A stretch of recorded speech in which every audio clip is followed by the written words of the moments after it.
ஒருத்தனுக்கு பிடிச்ச விஷயம் ஏன் கிடைக்குது? அவனுடைய புண்ணிய கர்மத்தினால கிடைக்குது. ஒருவனுக்கு பிடிக்காத விஷயம் ஏன் வருது? அவனுடைய பாவத்தினால வருது. அப்ப அவன் இத பொறுத்துக்கிட்டா மட்டும் பத்தாது. மறுபடியும் இது வராம பார்த்துக்கணும். இல்லையா? அவனுக்கு பிடிச்ச விஷயம் மறுபடியும் வராம பார்த்துக்கணும். அவனுக்கு பிடிக்காத விஷயம் மறுபடியும் வராம பார்த்துக்கணும். அதற்கு என்ன பண்ணணும்? பாப புண்ணியங்கள் வந்து வெளில வரணும். அவன் பாவகரமான காரியத்தை செய்யக்கூடாது. புண்ணியகரமான காரியத்தை செய்யக்கூடாது. இது 2 காரியத்திலிருந்து வெளில வரணும் அப்படின்னு சொல்லி சொல்றேன். சுப, அசுப அப்படின்னு சொல்லி சொல்றேன். இங்க சுபம், அசுபம்னா மங்களகரம், அமங்கலகரம் அப்படின்னா மங்களகரமான காரியங்கள்ல புண்ணிய கர்மங்கள், புண்ணியகரமான காரியங்கள். தானம் கொடுப்பதோ, யஜ்யம் செய்வதோ, ஆ இந்த மாரி உதவி செய்வதோ, இது எல்லாமே வந்து புண்ணியகரமான காரியங்கள். அதாவது புண்ணியகரமான காரியங்கள் அப்படின்னா, வேதத்துல இத செஞ்சீங்கன்னா உங்களுக்கு இந்த பலன் கிடைக்கும். இத செஞ்சா இந்த பலன் கிடைக்கும்னு சொல்லி சொல்லி சொல்றாங்க இல்லையா? அதெல்லாம் புண்ணியகரமான காரியங்கள். இந்த செயல்பாடுகள் செய்யறதால நம்மளுக்கு மறுபடியும் என்ன கிடைக்கும்? நமக்கு இன்பம். இந்த பௌதீக இன்பம் அப்படிங்கிறது மறுபடியும் மறுபடியும் நம்மளுக்கு இந்த பௌதீக உலகத்துல கிடைச்சுட்டே இருக்கும். மறுபடியும் இந்த பிரகிருதி குடுத்துட்டே இருக்கும். சோ ஒருத்தன் என்ன பண்ணக்கூடாது? பாவ செயல்களையும் விட்டுடணும். அதே சமயத்துல புண்ணிய செயல்களையும் விட்டுடணும்னு சொல்லி சொல்றார். பாவ செயல்களை விடணும் அப்படின்னா நம்மளுக்கு புரியுது. நம்ம தப்பான செயல்பாடுகள்ல ஈடுபடக்கூடாது அப்படின்னு சொல்லி தெரியுது. புண்ணிய செயல்பாடுகளை ஏன் விடணும் அப்படின்னு கேட்கும்போது, ஏன்னா புண்ணிய செயல்பாடுகளால் நம்மளுக்கு இன்பம், பௌதீக இன்பம் கிடைக்க ஆரம்பிக்குது. சோ பௌதீக இன்பம் என்ன பண்ணுது? மறுபடியும் மறுபடியும் அவனை இந்த உலகத்திலேயே பிணைச்சு வச்சிருது. அதற்கு தான் ஒரு உதாரணம் கொடுக்கிறாரு. அஹ் இங்க ராமானுஜாச்சாரியர் ஒரு உதாரணம் கொடுக்கிறாரு. அவனுக்கு வந்து 2 விதமான விலங்கு இருக்கு. கையில போடுற விலங்கு. ஒண்ணு இரும்பினால் ஆக்கப்பட்ட விலங்கு. இன்னொன்னு தங்கத்தினால் ஆக்கப்பட்ட விலங்கு, கை விலங்கு. சோ 2மே விலங்கு தான். அது இரும்புல இருந்தா என்ன, தங்கத்துல இருந்தா என்ன. அது போல ஒருவன் பாபம் பண்ண அப்படின்னா மறுபடியும் இந்த உலகத்துல பிறந்து கஷ்டப்பட போறான். புண்ணியம் செஞ்சால் என்ன பண்ண போறான்? மறுபடியும் இந்த உலகத்துல பிறந்து கஷ்டப்பட போறான். அப்ப அவன் என்னதான் பண்ணணும்? பாபத்தையும் பண்ணக்கூடாது, புண்ணியத்தையும் பண்ணக்கூடாது அப்படின்னா, இது 2 தாண்டி ஒரு விஷயம் பண்ணணும். அந்த விஷயம் தான் நம்ம கத்துக்க வேண்டிய விஷயம். அதான் பக்தின்னு சொல்லி சொல்றோம். என்னது? ராமாயணத்துல ஒரு ரிஷி அ அவர பார்க்கறதுக்காக மதங்க மகரிஷின்னு நினைக்கிறேன். ஸோ அவர பார்க்கறதுக்காக ராமர், லக்ஷ்மணன், சீதா 3 பேரும் வந்துட்டு இருக்காங்க. வந்துட்டு இருக்கும்போது சரபங்க ரிஷி. இந்த ரிஷி என்ன பண்றாரு அப்படின்னா, அந்த ரிஷியோட ஆசிரமத்துல இருந்து இந்திரன் கிளம்பி போயிட்டு இருக்கான். அப்ப ராமர் சொல்றார், இந்திரன் வந்துட்டு போறான், எவ்வளவு பெரிய ரிஷி பாருங்க அப்படின்னு சொல்லி சொல்றார். ஸோ ரிஷி வந்து ரிஷியோட ஆசிரமத்துக்குள்ள போறாரு.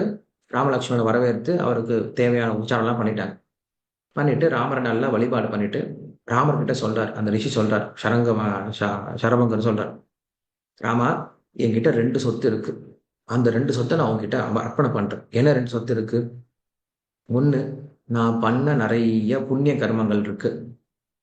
நான் நிறைய வந்து யஜ்யம்லாம் பண்ணியிருக்கேன். அந்த புண்ணிய கர்மத்தை உன்கிட்ட கொடுக்குறேன். 2வது, நான் நிறைய தவம் பண்ணியிருக்கேன். தவத்தினால பெற்ற நிறைய யோக சித்திகள்லாம் இருக்கு. அதையும் உன்கிட்ட கொடுத்துட்றேன் அப்படின்னு சொல்லிட்டு அவருடைய புண்ணிய கர்மத்தையும் கொடுத்துட்டாரு, யோக சித்தியும் கொடுத்துட்டாரு. 2மே பகவான் கிட்ட சமர்ப்பணம் பண்ணிட்டார். ராமர் கிட்ட சமர்ப்பணம் பண்ணிட்டார். 2மே குடுத்துட்டாரு. அவரு எங்க போக போறாரு இனிமேல? அவர்கிட்ட இருக்கிற எல்லாம் போயிடுச்சு அப்படின்னு நினைச்சிட்டு இருக்கோம். அது 2 குடுத்ததுனால நேரடியா வைகுண்டத்திலிருந்து புஷ்பக விமானம் வந்துதான் அவர வைகுண்டத்துக்கு கூட்டிட்டு போயிடுச்சாம். சோ காரணம் என்ன அப்படின்னா, ஒருவன் புண்ணிய கர்மங்கள் செஞ்சானா மறுபடியும் இந்த உலகத்துல பிறக்கணும். பாவ கர்மம் செஞ்சானா மறுபடியும் இந்த உலகத்துல பிறந்தாகணும். அவன் எப்ப பக்தி செய்ய ஆரம்பிக்கிறானோ, அவன் 2யும் தாண்டி போயிடுறான். அவன் மோட்சத்துக்கு போக முடியும். அதான் இங்க சொல்றாரு, சுபா, அசுபா அப்படின்னு சொல்லி சொல்றாரு.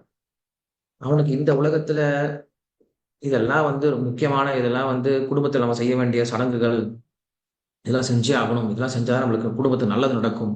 அப்படிலாம் அவனுக்கு ஒண்ணுமே கிடையாது. ஐயோ! இத செய்யல அப்படின்னா நமக்கு வந்து குடும்பத்துக்கு பெரிய அரிஷ்டம் நடந்துரும். பெரிய தவறு நடந்துரும். நம்ம வந்து குலதெய்வம் கோயிலுக்கு போலாம் அப்படின்னா, குலதெய்வம் கோவிச்சுக்குவாங்க. குலதெய்வத்துக்கு வந்து பலி குடுக்கல அப்படின்னா, குலதெய்வம் கோவிச்சுப்பாங்க. நான் வந்து இந்த சடங்கு பண்ணல அப்படின்னா, நம்மளுக்கு வந்து பெரிய பிரச்சனை வந்துரும். அந்த மாரி எந்த விதமான எண்ணமும் கிடையாது. பிரச்சனை வந்தா வரட்டுமே. கிருஷ்ணர பார்த்து நம்மளுக்கு பிரச்சனை குடுத்தா தான் உண்டு. கிருஷ்ணரோட அனுமதி இல்லாம நம்மளுக்கு பிரச்சனையே குடுக்க முடியாது. யாருமே குடுக்க முடியாது. அதனால ஒரு பிரச்சனை வந்துச்சுன்னா, அது கிருஷ்ணனோட விருப்பமா இருந்தா வந்துட்டு போட்டுமே அப்படின்னு நினைக்கிறேன். ஒரு நல்ல விஷயம் நடந்தா அது கிருஷ்ணர் நினைக்கிறான். அது உண்மையில கிருஷ்ணர் குடுக்கறது தான். அதனால ஒரு பக்தர் என்ன பண்றது கிடையாது. எந்த விதமான புண்ணிய கர்மத்திலும் ஈடுபடுவது கிடையாது. அ நான் வந்து எஜுகேஷன் குடுக்குறேன். நான் வந்து ஃப்ரீயா கல்வி சொல்லிக் குடுக்குறேன். நான் வந்து சாப்பாடு போடுறேன். நான் வந்து ட்ரெஸ் எடுத்து குடுக்குறேன். இதெல்லாம் வந்து புண்ணிய கர்மங்கள். இதெல்லாம் செய்யக்கூடாது அப்படிங்கிறது கிடையாது. இத செஞ்சோம் அப்படின்னா நமக்கு புண்ணியமான பலன்கள் கிடைக்கும். நாம அந்த பலனை நினைச்சு என்ன பண்ணக்கூடாது? இந்த காரியங்கள செய்யக்கூடாது. அவங்களுக்கு பக்தி குடுப்பதற்காக இந்த காரியங்கள்லாம் பண்ணலாம். பிரசாதம் குடுக்கலாம், ட்ரெஸ் குடுக்கலாம். ஆனா அவங்கள பக்தி செயல்பாடுல ஈடுபடணும். அதை விட்டுட்டு நான் இன்னைக்கு நல்ல காரியம் பண்ணியிருக்கேன் அப்படின்னு நினைச்சோம் அப்படின்னா அது புண்ணிய கர்மங்கள். இன்னைக்கு நிறைய பேர் கோயிலுக்கு அப்படிதான் போயிட்டு இருக்காங்க. என்ன பண்றாங்க? கோயிலுக்கு போறாங்க, நான் உண்டியல்ல காசை போட்டேன், இல்ல நான் டொனேஷன் கொடுத்துருக்கேன், நான் இந்த இந்த கோயில் கட்டுறதுக்கு இவ்வளவு பணம் கொடுத்துருக்கேன் அப்படின்னு நினைக்கிறாங்க. அவங்க என்ன பண்றாங்க? இதுதான் பக்தி நினைக்கிறாங்க. புண்ணிய கர்மங்களை பக்தி நினைக்கிறாங்க. புண்ணிய கர்மங்கள் தான். அது பக்தி ஆகவே ஆகாது. பக்தின்றது என்னது? நவவித பக்தியில் ஈடுபட்டாதான் பக்தி. சிரவணம், கீர்த்தனம் இதுல ஈடுபட்டாதான் பக்தி. மற்றதெல்லாம் புண்ணிய கர்மங்கள் தான். ஸோ இந்த புண்ணிய கர்மங்கள்ல போய் நம்ம விழுந்துட்டோம் அப்படின்னா, நாம் பக்திக்கு வர்றது ரொம்ப கஷ்டமா மாதிரி போயிடும். ஸோ அதனால நம்ம என்ன பண்ணணும்? எந்த ஒரு செயல்பாடை செய்யறதா இருந்தாலும் வழிகாட்டுதலோட செய்யணும். ஒரு குருவுடைய வழிகாட்டுதலோட செஞ்சோம் அப்படின்னா, நாம் செய்யக்கூடிய காரியங்கள் சரியான பலனை கொடுக்கக்கூடியதா இருக்கும்.